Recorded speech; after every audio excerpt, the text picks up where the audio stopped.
motion, the man got an arsenal. Bring you up to speed with what you need. He's a local and nationwide news feed. Let's talk about it. Dialect to do something about it. Shit got the flow wide open if you got questions about it. Man, it's the show that brings you to your raw. To solve all problems, it starts with real talk. Real talk. It's real talk. It's real talk. It's real talk. It's real talk. It's real talk. It's real talk. It's real talk. It's real talk. It's real talk. It's real talk. It's real talk. It's real talk. It's real talk. It's real talk. It's real talk. Yeah. Welcome to Real Talk with your host, Chip Washington. It's real talk. It's real talk. It's real talk.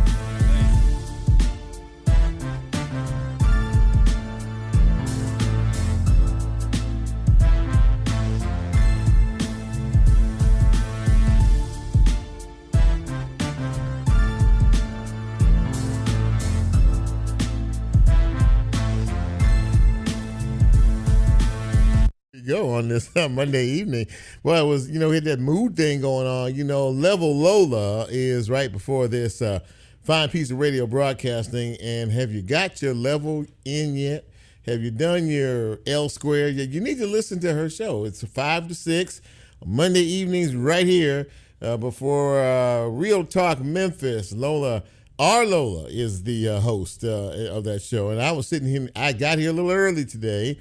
And I was just sitting back in the corner, just grooving, and she was playing some really nice music stuff, most of it that I never heard of, but I liked it. So anyway, if you get a chance to check her out, please do so. As for the rest of it, good evening. It's good to see you. It is good to be here. As we were going to play the the theme one more time. It's a great theme, by the way. Anyway, I am your humble host, Chip Washington. Great to be here with you on this Monday evening. We all, and many of us, about 120,000 plus of us, had to deal with that storm that blew through, that powerful storm that blew through last night. At its worst, about 75 or 80 mile an hour straight line winds, and the damage was excessive and it was far reaching. Millington, it may take them quite a while to get back on their feet. They were dead in the center of the bullseye. I live in Bartlett, and we were like a close second to it. Because I tell you what, I lost my back fence, completely blew down. Trees in my neighborhood, big rooted trees, were uprooted, turned over. Of course, at its worst, 120,000 plus people last night were out of power.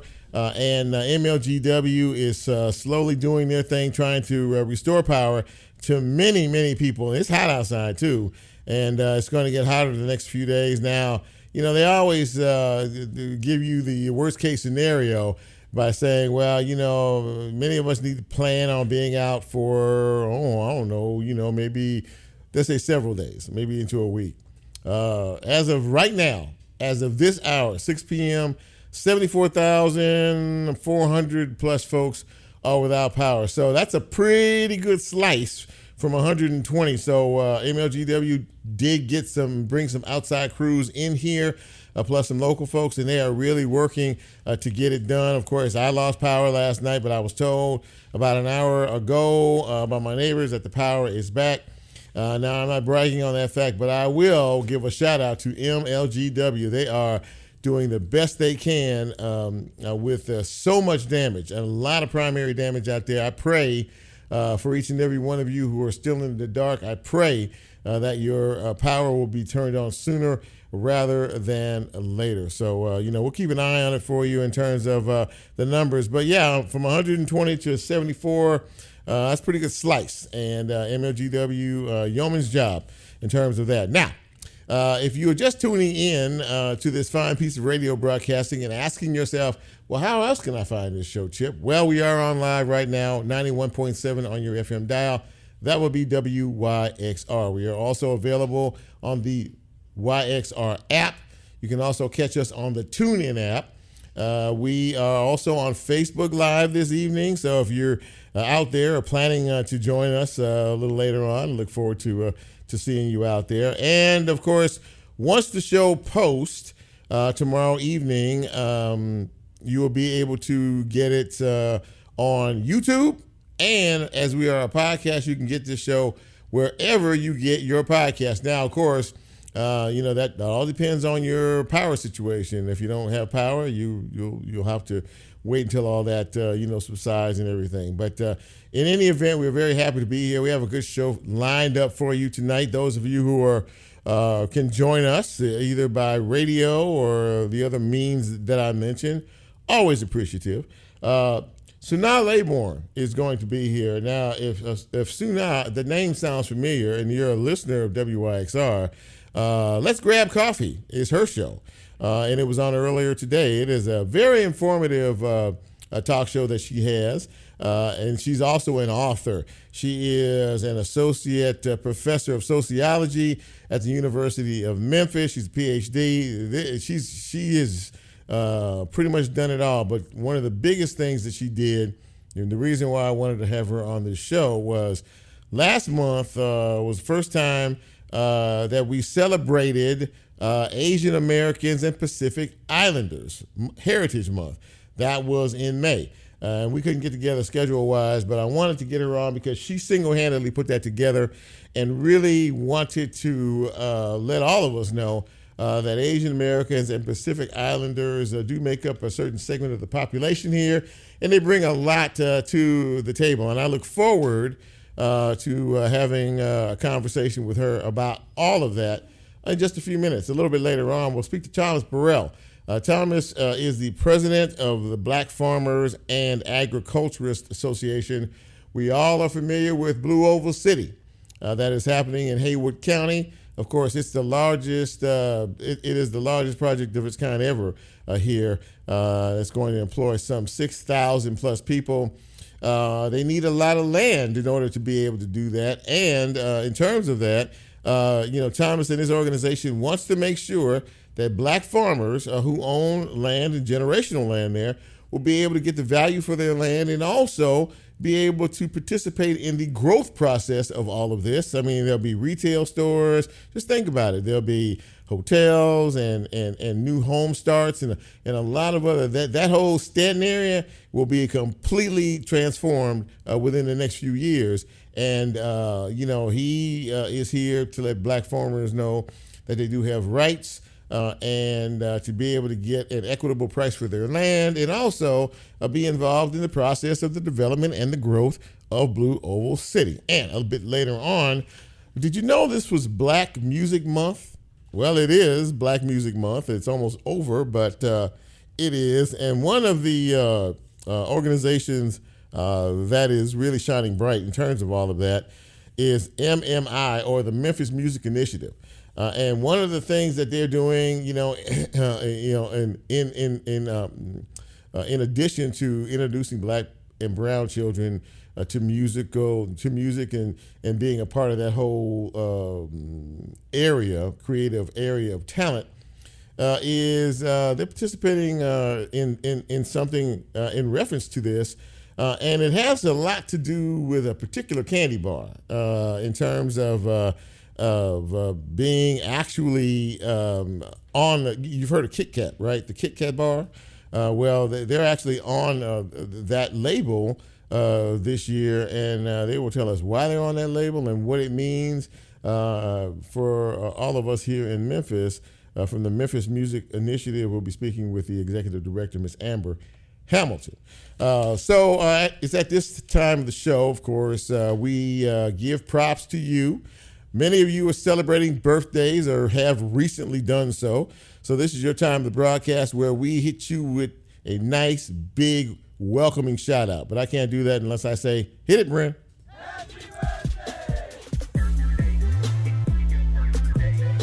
All right, happy birthday is going out to the following folks on this Monday, the 26th day of June. Terry True celebrating a birthday today.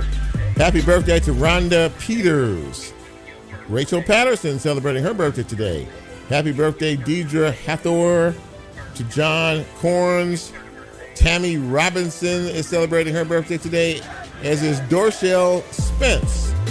Carl Griffin, and a longtime friend back in the Jackson, Mississippi days, commercial appeal days, Mr. Andy Cannongasner. Each and every one of you out there celebrating, I am congratulations for this trip around the sun, and we hope to be with you next year to celebrate your next trip around the sun. Happy birthday to each and every one of you. Congratulations. Thank you, Bryn. All right, so obviously the big news that all of us are dealing with, or many of us are dealing with, it was the big storm that blew through here last night. It was quick and it was powerful. I was standing out in my back area of my house, just watching this thing start to blow through. And I mean, the winds were just howling, and the lightning and the thunder and the rain. And of course, I watched my fence from one end to the other just get completely stripped. I mean, there is no more fence back there in the back. And a lot of folks in my neighborhood lost fences, as well. Big trees falling, on. But as we all sort of got past the shock of all of this and walked out into our yards and our front yards to kind of landscape to see what was going on, the first question we all ask each other as neighbors is everybody okay? Did you suffer any property damage? And in my particular area, not so much with that, which was good. But again, a lot of tree damage, a lot of trees down, man. And I'm telling you, it was a really scary sight. Mother Nature, when it gets that fierce, is nothing to play with. And once again, we value the fact that I hadn't heard of any loss of life, but I do know that there are several thousand folks who are still out of power. MLGW is working hard to try to reestablish that power as we tend to move forward. So we'll keep you posted on that. This, by the way, was the 6th worst storm, according to MLGW, in the history of Memphis. The 6th worst. It was pretty bad indeed. Big heat this week, obviously. Low 90s today, progressively moving up as we get into the remainder of this week. By Thursday and Friday, the real temperature, according to the weather folks, will be 100 degrees on both days, which means the increase in humidity will make the heat index feel anywhere from 110 to above. This is very serious stuff, and please don't take it lightly. Pay attention to your neighbors. Watch out for the elderly, members of your family, people in your neighborhood. Please check on them. Make sure that they're okay. Make sure that folks have plenty of water. You stay hydrated as well if you're going to be running around outside for any particular length of time. This is very, very serious and dangerous heat that will do some critical damage to you. Earlier this afternoon, MLGW issued a boil water advisory for northern Shelby County. Now, before you start go crazy, it's not for anything that's in the water. I'll repeat that. It is not about anything that is in the water. It is for the water pressure. The storm has impacted that in terms of many people in terms of the water pressure. So they're wanting folks to try to conserve that as much as they can so they can help to try to build that pressure back up and get things moving and running again. All right, so that takes a quick look at news and notes on this Monday evening. Very happy to have you with us on this edition of Real Talk Memphis. I am Chip. We'll take our first break, and when we come back, we'll get into it. What do you say? We'll be right back.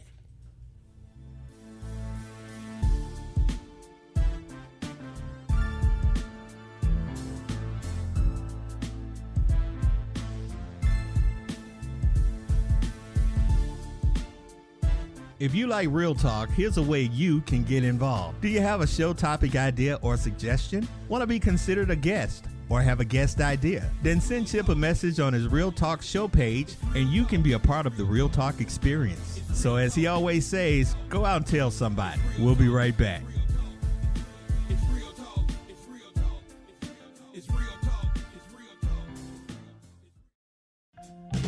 Support for WYXR comes from Dillard Companies, selling commercial doors, glass, gates, and security products to building owners and property managers for over 75 years. Dillard Companies understand the importance of security and offers products and services to meet the needs of their customers. For small business owners or large corporations, more information is available at dillarddoor.com.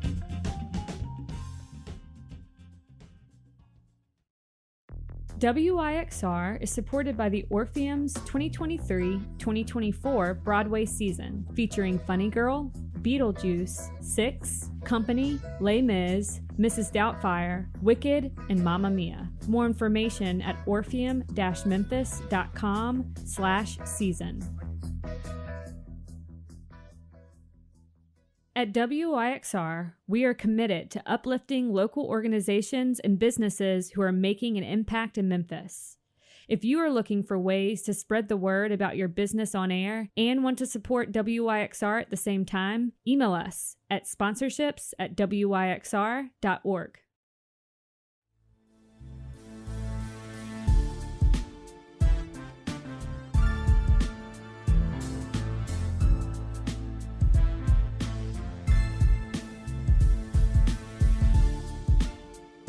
Get Real Talk on the TuneIn mobile app under WYXR, and he's now streaming live on Facebook. And you can also catch a rebroadcast on YouTube. Just put WYXR in the search box and hit subscribe. Now back to more Real Talk with Chip Washington.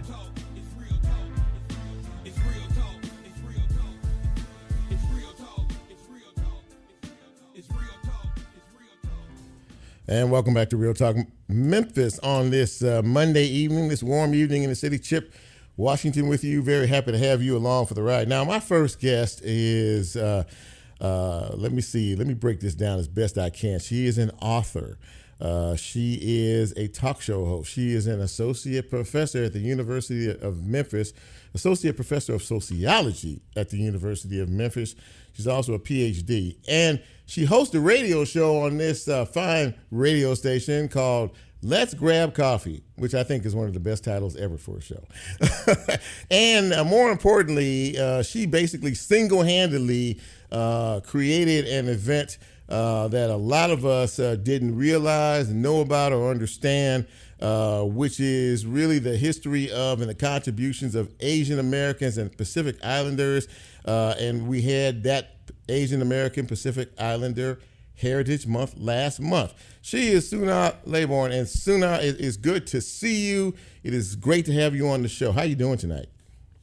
Well, I am so happy to be here. Thanks so much for having me. 2 corrections. I'm an assistant professor of sociology. Okay, assistant. I'm sorry. But I will take that promotion. Okay. Associate, absolutely.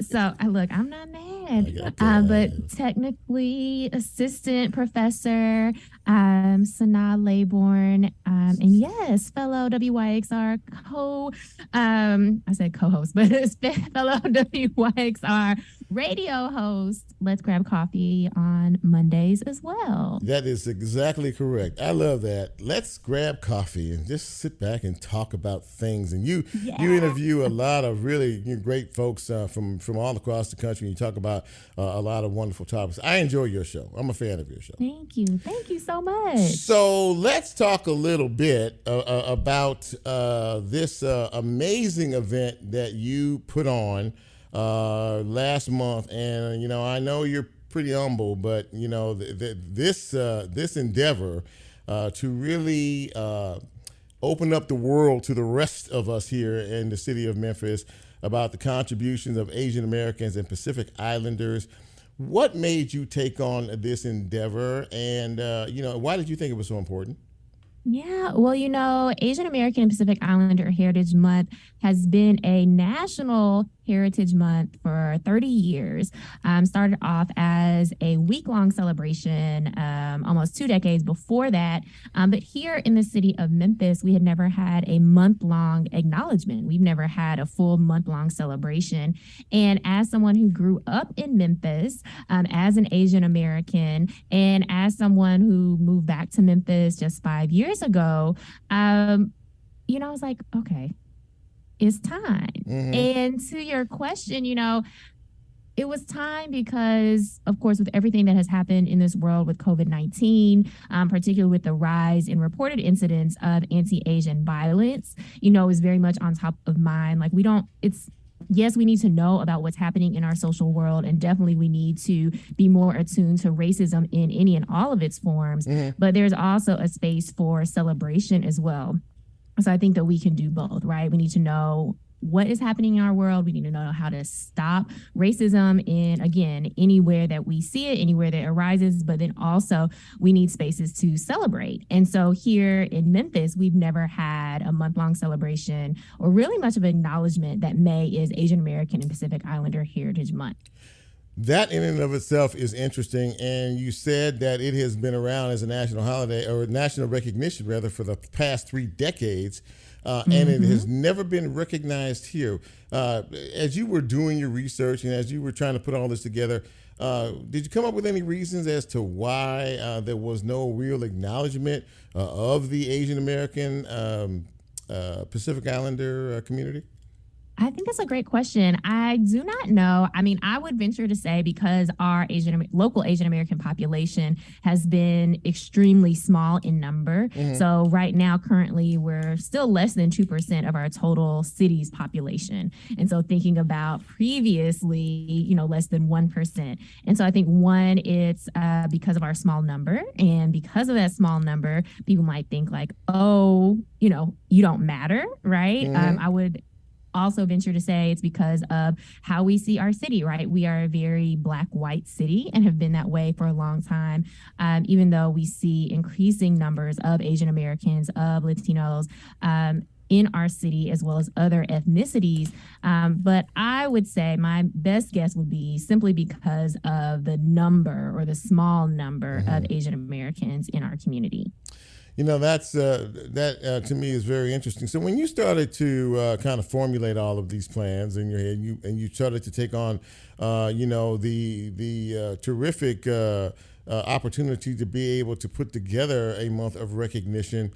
How were you greeted with that, with the individuals that you approached about doing, various events and other things in reference to this? How were people, when you brought this out, what did people say about it? Yeah, so I mean, it was mixed, right? Some people were absolutely enthusiastic and on board. So, for example, when I approached the folks at Good Fortune, Sarah Kai and her partner Arturo, they were absolutely on board immediately. And they were an amazing partner. We did our opening kickoff for the month at Good Fortune. And that was an example of someone who was extremely enthusiastic. The same with the National Civil Rights Museum and their Unpacking Racism for Action program. They were 100% on board. And so that made me really excited. On the other hand, there were groups in the community who were like, I don't think this is important.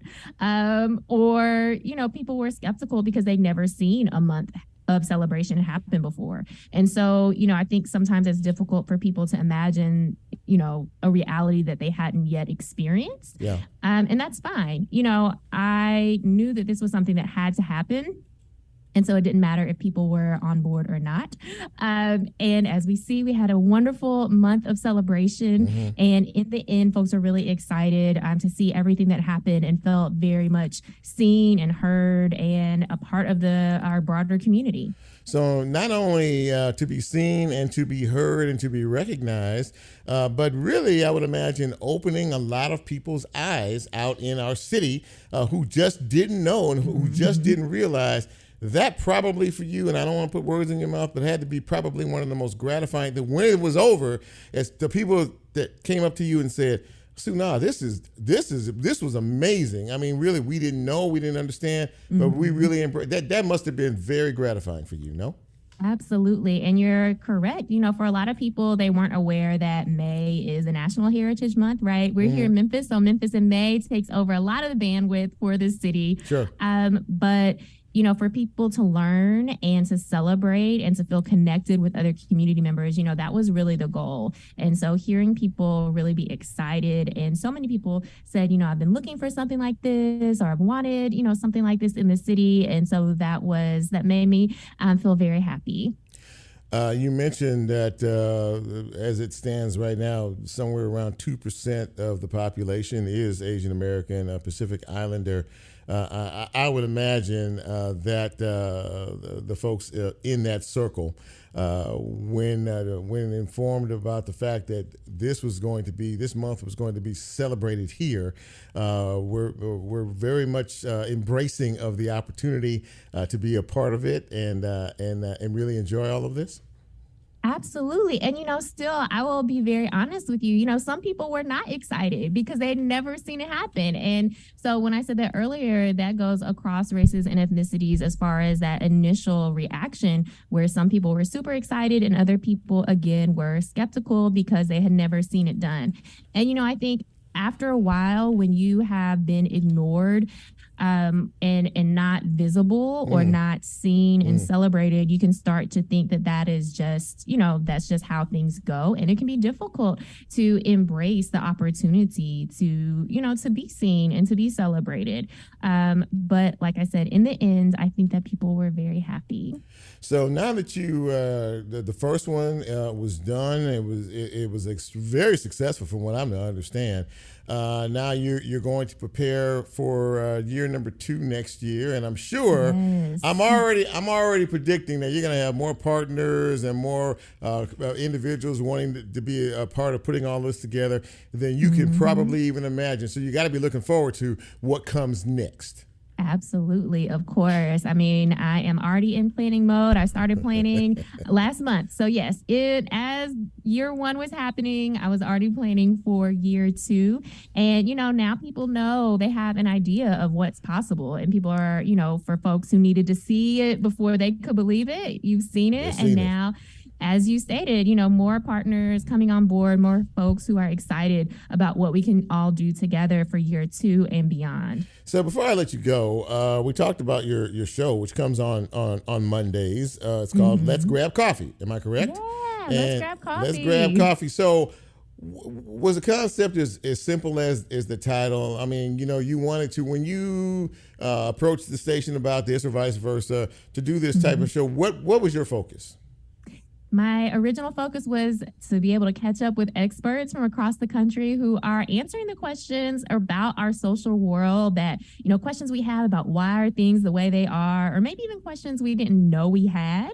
And of course, tying that into Memphis, right? So of course, always bringing it back to our community here in Memphis and what's happening, in our city.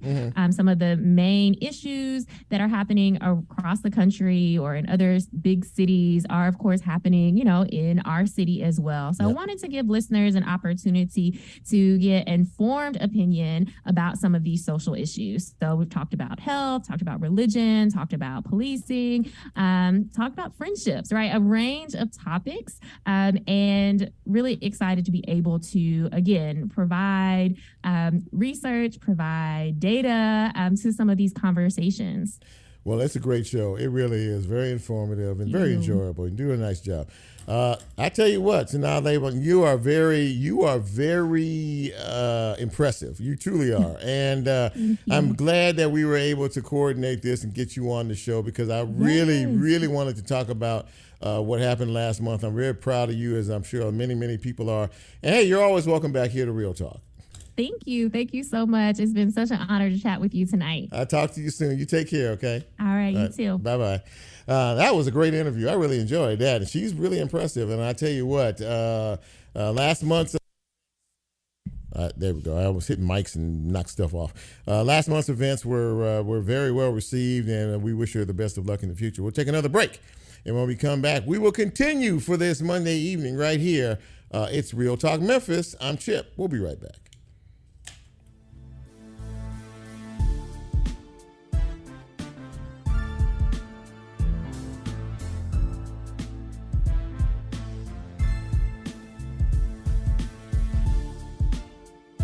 If you like Real Talk, here's a way you can get involved. Do you have a show topic idea or suggestion? Want to be considered a guest or have a guest idea? Then send Chip a message on his Real Talk show page and you can be a part of the Real Talk experience. So as he always says, go out and tell somebody. We'll be right back.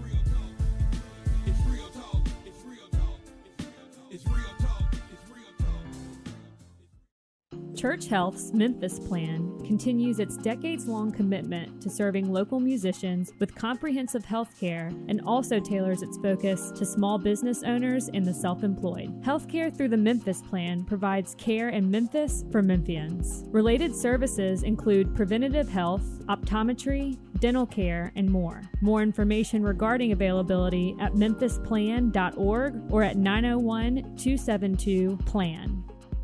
Did you know you could donate your vehicle and support WYXR at the same time? We offer free pickup and it's tax deductible. Go to cars.wyxr.org to donate your car today. The Sunset Jazz at Court Square concert series is back every second Sunday, May through October, featuring Memphis's top jazz artists at 62 North Main in downtown Memphis. More information and the lineup are available at sunsetjazzmemphis.com.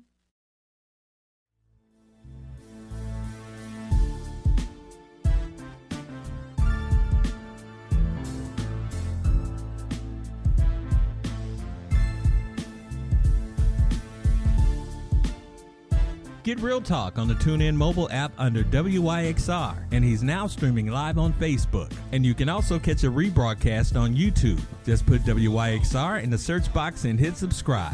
Now back to more Real Talk with Chip Washington.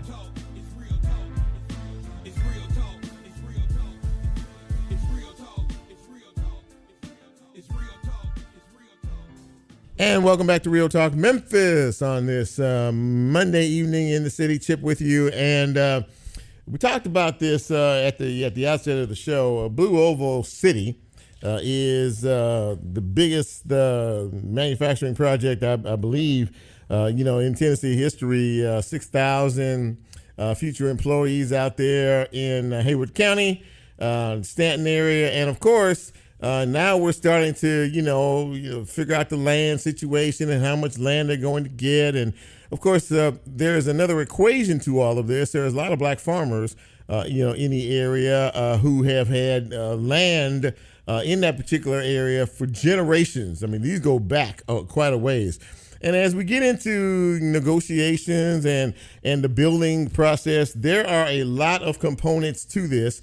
And that little town in Stanton and the surrounding areas is going to be completely transformed with retail and wholesale and stores and homes and the whole 9 yards. And, there's a particular organization that wants to make sure that folks are informed and they understand exactly what their rights are in this project, and more importantly, how they can become a part of it, in terms of creating wealth and otherwise. So we invited to the show Thomas Burrell. Thomas is the president of Black Farmers and Agriculturists Associated. And Thomas, it's great to see you, and it's great to have you on Real Talk tonight.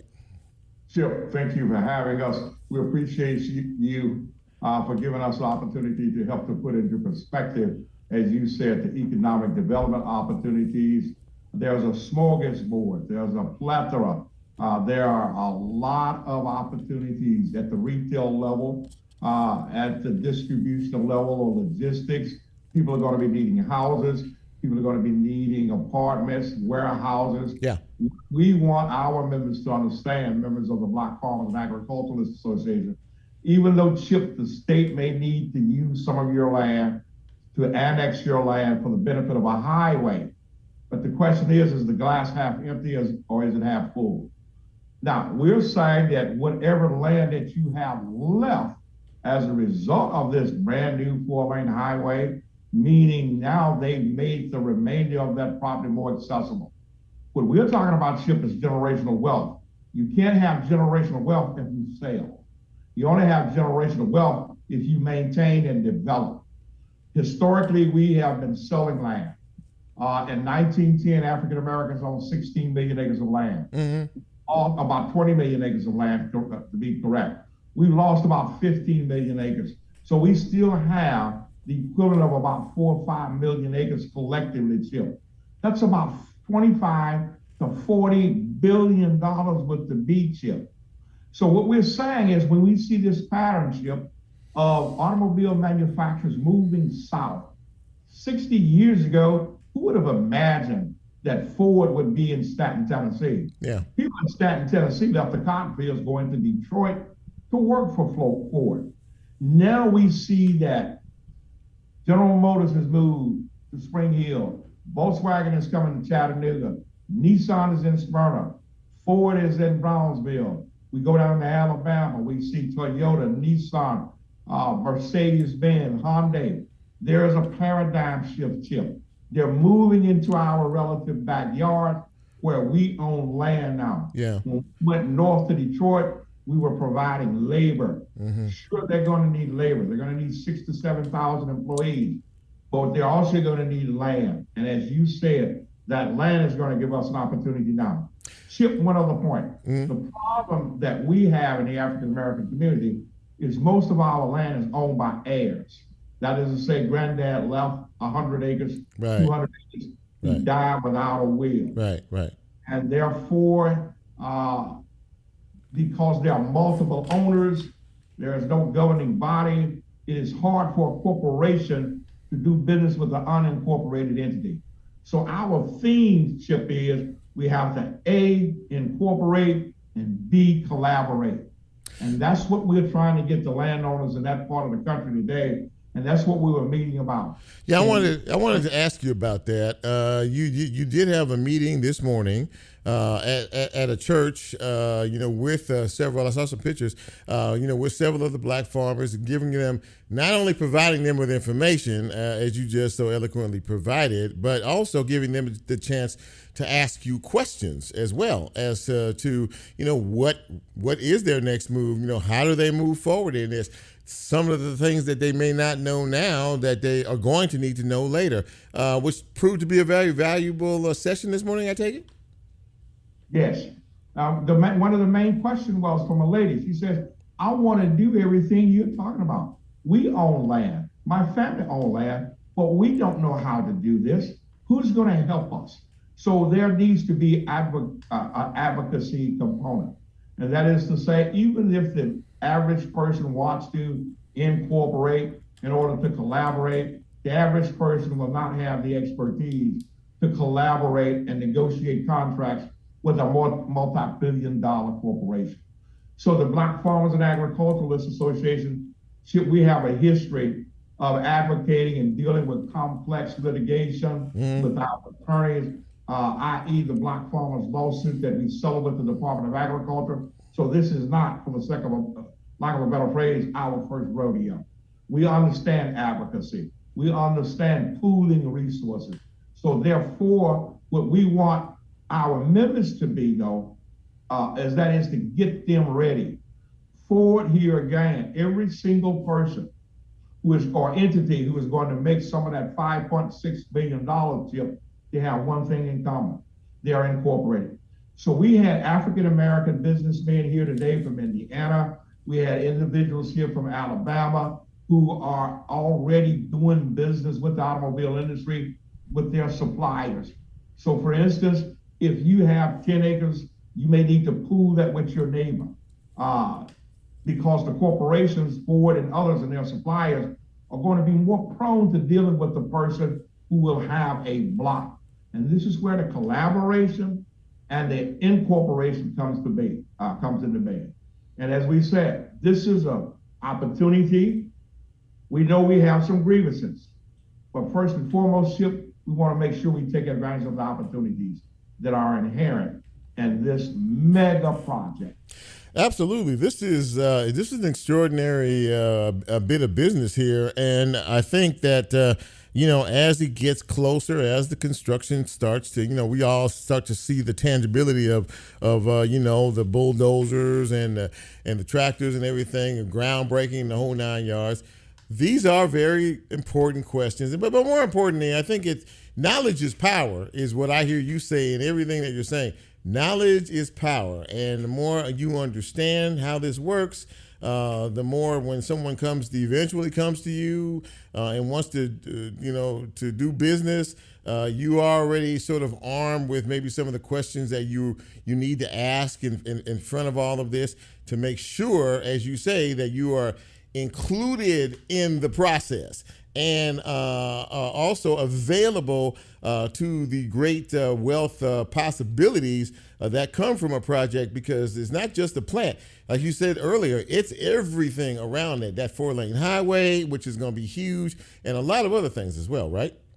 Yes, you're quite right. And that's what we are saying. We know there are some grievances, but in order to facilitate the growth and the potential of a $6 billion operation, you got to have highways, you have roads and bridges. But the state taking from you, or are they putting you in a position to where what you have remaining? Yeah. If you develop that now, you used to be, in other words, Ford has taken you out of the cotton business and put you in the car business by virtue of their proximity to you, okay? So now you are going to look at a different crop. You were growing cotton, you were growing soybeans and corn, you had livestock. Ford has moved next door to you. General Motors is moving next door to you and all of their suppliers. Now you're in another industry. You're in what your crop now will be warehouses. Your crop will be apartment complexes. Other individuals are going to do it. It's inevitable.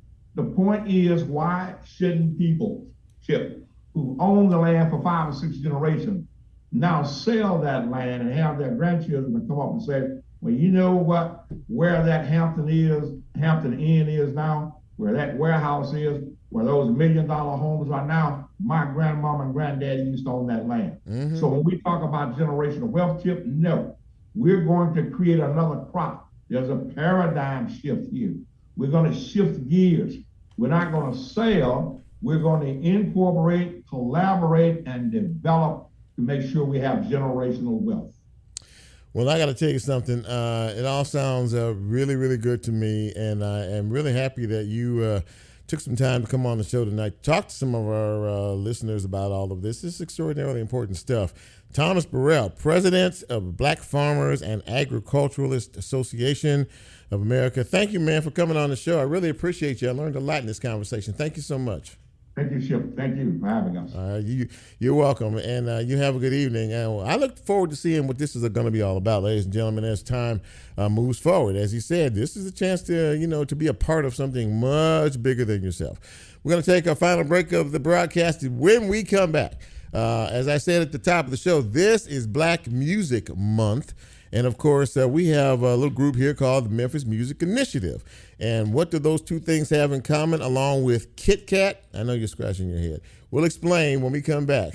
We'll be right back. Don't go anywhere.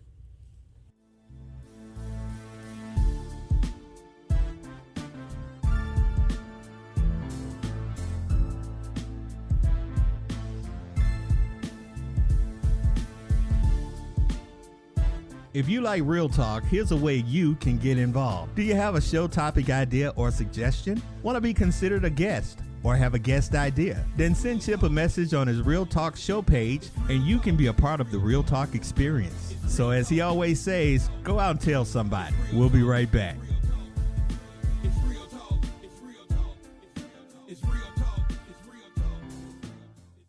The Sunset Jazz at Court Square concert series is back every second Sunday, May through October, featuring Memphis's top jazz artists at 62 North Main in downtown Memphis. More information and the lineup are available at sunsetjazzmemphis.com. You're listening, but are you in the know? The WYXR weekly newsletter is the best source for keeping up with events at WYXR. Whether they are happening on our airwaves, behind the scenes, or out in the community. Log on to newsletter.wyxr.org to sign up for our mailing list and keep yourself in the loop. WYXR is community radio, so why not help us spread our sound through the community? Be a part of our growth by sharing our station and our mobile app with a friend. Visit us at WYXR_Memphis on social and tag your closest pals. Let someone you love know about 91.7 FM. It's easy. Our sound is made just for you, so let's make it louder.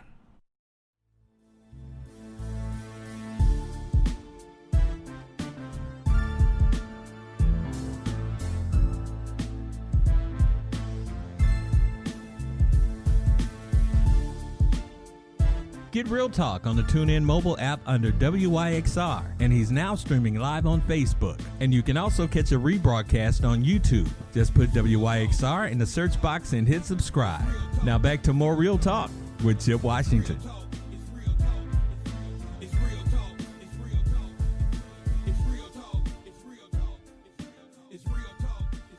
Yeah. Welcome back to Real Talk Memphis on this Monday evening. Chip with you. And, this is Black Music Month, and music is a big deal here in our city. And there's an organization that I think that they do, an amazing job in really incorporating music to our Black and brown population. There's a lot that goes into all of this. But there's also something very special, about Black Music Month in reference to this group. And I wanted to have a conversation about that. Please welcome to the show, Miss Amber Hamilton. Amber, it's nice to see you this evening. Welcome. So great to see you, Chip. I'm so excited to talk about Black Music Month, so thanks for having me on. Absolutely that. So, for the uninformed, June is Black Music Month. What does that mean to you, and what should that mean to other folks? Well, in my heart, every month is Black Music Month. There you go. There you go. In terms of nationally, it's a great time to recognize all of the achievements, all that Black artists have not only produced for our culture, but really contributed worldwide to the diaspora. Mm-hmm. When you look at so many American music forms, whether that be jazz, gospel, R&B, even country music, at the root of all of those genres is Black folks. So this is a time for us to kind of memorialize that, but also make sure our young people, our children kind of know that history and have a sense of pride about that, but also think about what they are going to contribute to kind of the next generation of Black music makers. So it's a time to look in the past, but it's also very much a time to look forward and inspire our youth to create their own mark. Absolutely, and of course we're living in a city that is absolutely steeped in Black music history, and I don't know that they realize how lucky they are. But for those of people who don't know, you have a particular mission. Your organization has a particular mission, and it really is to encompass Black and brown children into understanding how important music is and how important they could be, as you said earlier, to music in the future. Talk a little bit about that. Absolutely. So as you well know, this city is just overflowing with musical genius. Absolutely. All that we have contributed, really across the world. We have literally created soundtracks that have changed the world from people from this city. Mm-hmm. And our young people are absolutely part of that lineage. So the Memphis Music Initiative really is focused on transformative music engagement, music instruction, creative liberation for our Black and brown youth across the city. And how we do that is engaging them both in school time and then also during the summertime. We have a great cohort going on right now. So our goal really is to make sure that tradition of Memphis musicians continues and that they are invested in and poured into and supported so that, the world is just waiting for kind of the next level of talent and the next generation of Memphis music talent, Memphis creatives. And so we want to really make sure our young people are ready for that. Do you think with all the work that you do in school and more importantly, in the after school sessions, that these young kids really understand just how important this is, and more importantly, how they can be, as you said a couple of times, the next? It is so important to cultivate and groom the generation. Do they understand how important that is? And do they embrace that philosophy that you all teach? It's very interesting. I will say I've lived many places in my life, and Memphis is one of the few places where you can talk to a young person. They'll say, Oh yeah, my mom used to sing with this one, and then my dad plays drums with this one, and then my uncle, they had these huge, thorough music legacies in their own family, and they don't know how special that is. Oh, wow. They don't know how rare that is. They don't know that you can't just go anywhere and find that. That's a Memphis thing. Mm-hmm. So what I find is that our young people don't understand kind of how special their music talents are. So, for example, we every year host HBCU virtual band auditions where young people can audition from their homes and connect with many, HBCU band directors and audition. And so many times we have to kind of really pull them and encourage them to do the audition because they don't think they're good enough. And then we talk to the band directors who are like, are you kidding? That kid is amazing. Yeah. So it's like, they take it for granted. They don't know how special they are. And they just need that encouragement and that investment to know that their gifts and their talents are so special. All you have to do is mention Tennessee State University. They're the first black college in this country ever to win a Grammy. If that doesn't do it for you in terms of that part of it, I don't know what will. Absolutely. That just speaks to that Mississippi Delta mud. There's something in it. You got it. You absolutely have it. Okay. So we move through the fundamentals here. I want to know about this affiliation with Kit Kat Bar, the Kit Kat Bar, and the affiliation with your organization in it. And when is the bus coming by? But start from the beginning. Yeah. So this is actually our second year that we have been partnered with the Hershey Company, and we have had the amazing privilege of being featured on Kit Kat wrappers sold across the country. Wow. They are highlighting Memphis music as a hub, as an anchor of Black music for Black Music Month, which is so special because we deserve to be highlighted. We deserve to stand out.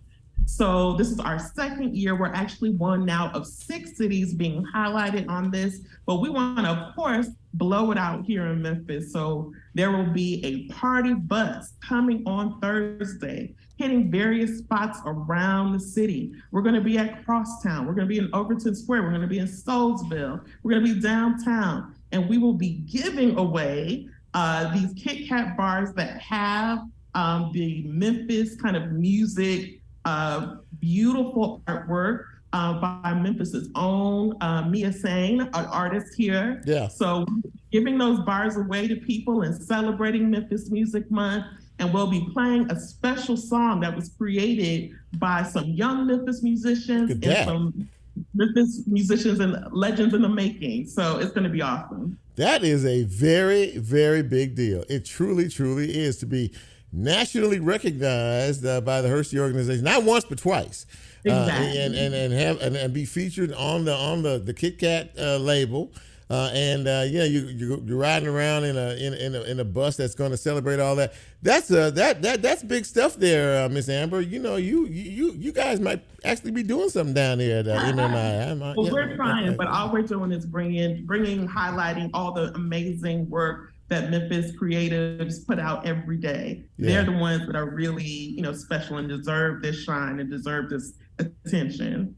Well, look, our heartiest congratulations here. I thought this was really when I first read about this and started to look into it, I was very, very impressed with really the level of commitment, not only by your team, by your staff, but more importantly, the real desire, passion, and interest of these young people to maybe be the next big thing coming out of Memphis, Tennessee, which ain't no joke, which ain't small potatoes, as they say. Oh, no. The tradition is strong here. And these young people, the things that they are coming up with and putting together would just blow your wig back. So we want to support them. We want to, kind of encourage them and just as a community, show them some love as well. And that's the most important, that we all get behind them as a community, because this is the future and this is what we need to be doing. Absolutely. Amber Hamilton, look, I am really thrilled to have a chance to sit and talk to you. You are the executive director of the Memphis Music Initiative. You're doing a wonderful job. Thanks for coming on the show, and you're welcome back anytime. Thank you so much for having me, and happy Black Music Month to everybody. Absolutely that. Thank you so much, Amber. You take care. We'll talk to you down the road. Listen, that was look, let me tell you something. Stand behind these young people because they could be the very next big thing in our city. Lord knows we have had, she said earlier, we had a big history. We have a huge history here of music. This is a legendary city in and of itself in terms of that. So I love what MMI is doing. That's a great organization, and I really appreciate it. This has been a great show tonight. Again, we are praying that those of you who don't have power, yet that lost power, will get it restored sooner rather than later. MLGW is moving pretty quickly in terms of all of this, trying to get folks reestablished. I'm going to take a quick peek here before I get out of here to see what the number is at present. And let's see here. We're down to 71,090 people without power. That map is slowly shrinking. It was 120,000 yesterday, and again, they're doing a pretty good job of restoring power. And again, we hope sooner rather than later. Before I get out of here, I have to acknowledge I've done this before, but I'll do it again because the two young ladies that have worked on this show, and I think Lola sent me a text the other day, something that popped up in her box. They've been here about 2 years, both of them have, with me, and very creative and talented ladies both. Nicole has a show called Planet Chrome, which airs on this fine radio station Friday nights at midnight. And she plays a great variety of music, and Bryn has heard the show, and I catch the rebroadcast because at midnight on Friday nights I'm asleep. That's how exciting a life I live outside this radio station. And of course Lola just started her show a couple of weeks ago. So listen, if you're having a particularly stressful Monday, and you're winding down, and you're looking at the clock, and it's getting about 5 o'clock or so, and you're off. Hit the on button on 91.7 to hear Level Lola. She takes you to a whole nother level in terms of music and mixing and things like that. And I was in here earlier this evening during her show, and I don't know any of the artists that she played. Well, maybe one or two. But she does a really, really good job with that. Both these ladies do a very, very good job. So shameless plug. Brent and I don't play music other than maybe we'll be playing on the radio, but we don't have that talent, but they do. So support the ladies' show. Support their show because, hey, they're on this show, so you need to support their show. All right, as Brent plays us out, it has been a really good Monday. And again, my heart and my concern is for you, all of you out there, the 70,000 plus, as I read here, the 71,000 who are still without power. We know it's hot. It's uncomfortable. A lot of us had to deal with it, yours included, yours truly. But pray that you will be restored sooner rather than later. Thank you for supporting this show and appreciating what we do. If you like what we do, please tell other folks about it so maybe they'll check us out as well. So until next time, until we meet again, for Nicole, for Lola, for Bryn, I'm Chip. Please be safe. Please be careful out there. Watch out for yourself because others may not be watching out for you. And if the Lord says so, I'll be here next week, same time, same station, and we'll do it all over again. Maybe just a little bit better. Until then, we're out. See you later.